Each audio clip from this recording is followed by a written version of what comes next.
Dito tayo sa Pine Center Mall, Shoppers Drug Mart. Ayan.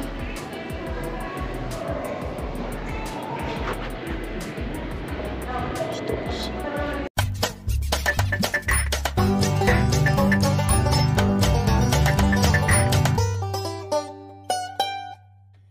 Yeah, boy. Ayan ang ating Pine Center Mall.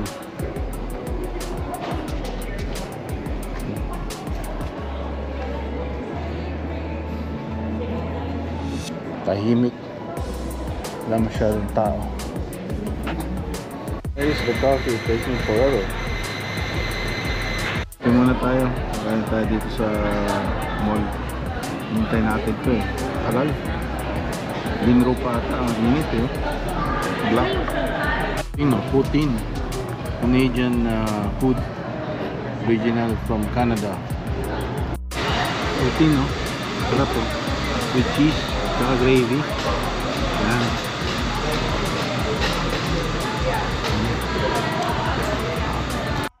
Yan. Nasubo.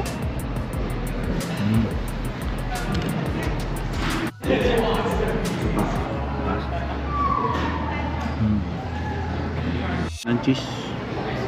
Kunti na lang. Dati tambayan to ng mga Pilipino dito eh. Ngayon wala na masyadong mga Pilipino tumatambay. Kasi weekdays ata eh. Marami na iba-ibang lahi. Food court dito maliit lang. Smile ka? A few hours later. Yan, magandang gabi sa inyo. Ngayon 6:47. Punta tayo dun sa kaibigan nating si May. Nag-iya sila eh, mag-dinner daw sa bahay nila. So punta tayo ron. Baka mag-drone ako dun. Sana maliwanag pa pagdating dun. Scutin Engineering. Tuloy tayo dun. Pa ano na, alas 7 na, maliwanag pa rin, palagot na araw. So bakit na yung araw no? Sunset. Alas 4 dilim pag winter. Ayun, alas 7 medyo liwanag pa rin. The day is getting longer and the nights are getting shorter. Pag winter the nights are longer than the days. Timo, wow. Patatim.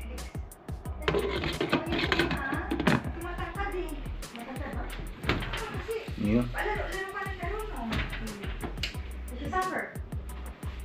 May kanin tayo. Gusto niyo ang soccer eh? Musta ang balita? You like soccer then? 7:02. Little bit. Ano lang po, little bit. Hindi sobra. Ayoko ng sobra. Ayoko ng matamis. Patatim. Tignan mo. Sandali ito. So yan, habang tayo'y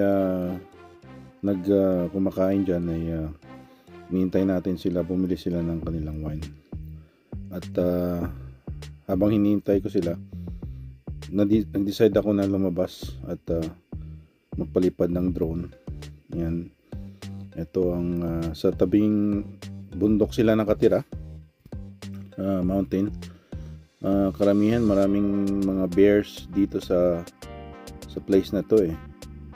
Kasi sa tabi ng bundok. So ayun, makikita nyo doon ng central. Medyo malayo sila sa central. Parang bold kasi ang Prince George. So yan. At tinitignan natin ang paligid yan dito sa North BC, Prince George. Yan, may mga dumadaan ng mga kotse, konti lang dahil ano lang siya eh, very remote na sa downtown. Yan, so yan, i-figure out ko dyan yung kung paano ang route ko. Ayan, kumulaw na tayo para tignan ang paligid. Ang weather nga pala medyo malamig niya, no? So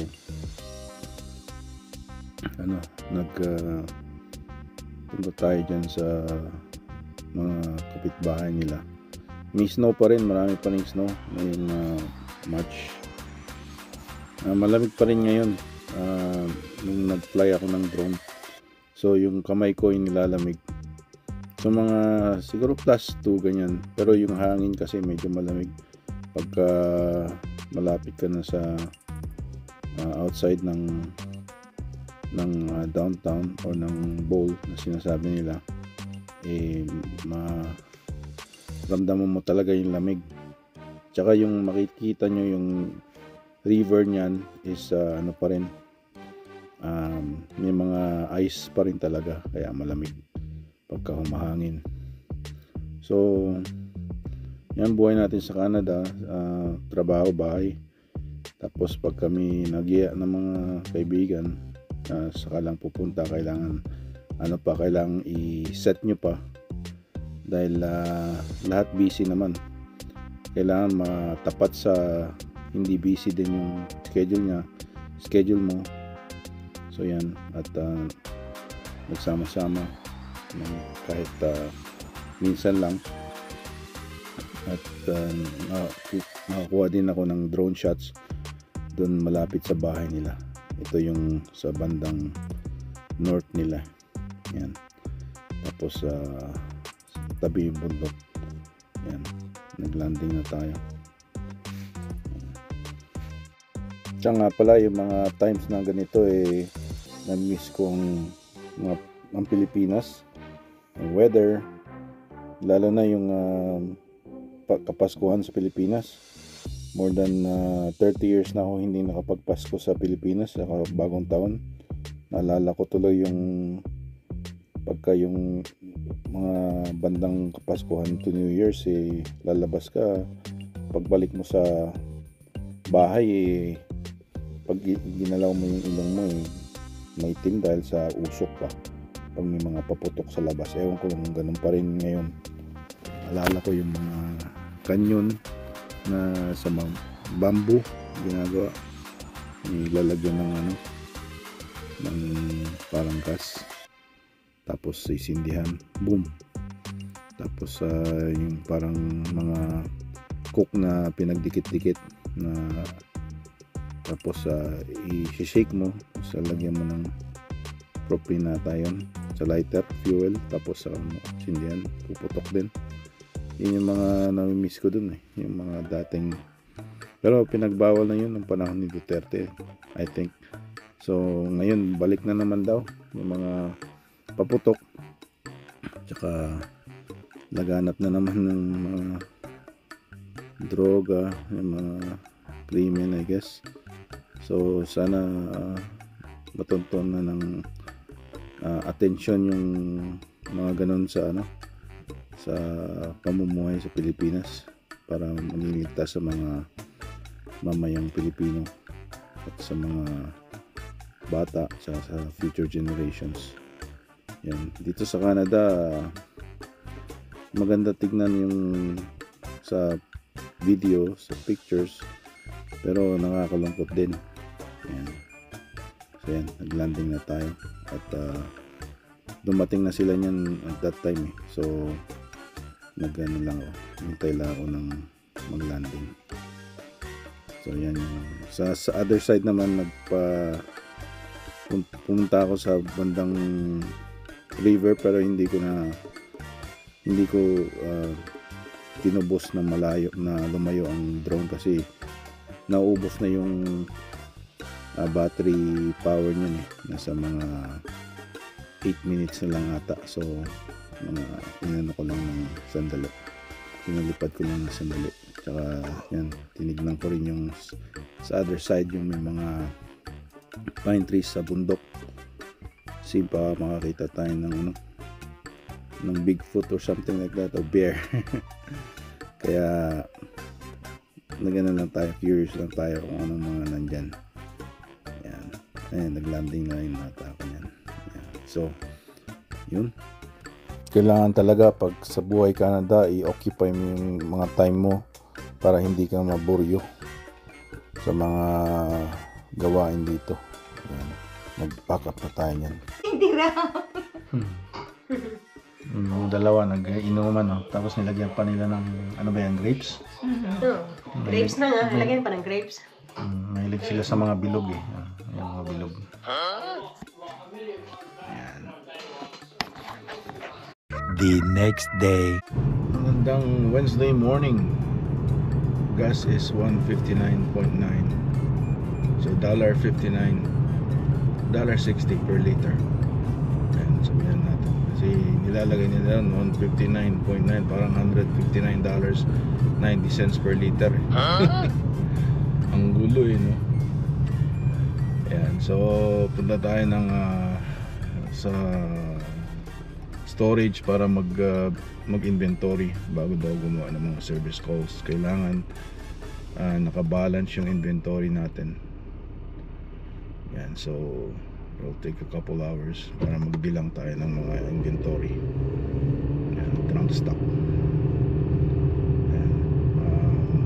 Medyo malamig, +2 na, but it's gray right now. Ang ating temperature, and tayo dun Wednesday morning. Yan, dito tayo sa downtown. Ito, may ginagawang ano dito, bahay. Ayan dyan, parang mga papel lang bahay dito eh. Engineered wood. Yan, tapos lalagyan ng mga brick kunwari sa ano, sa labas para mukhang matibay. Ayan. Alright, dito tayo mag-count tayo ng inventory.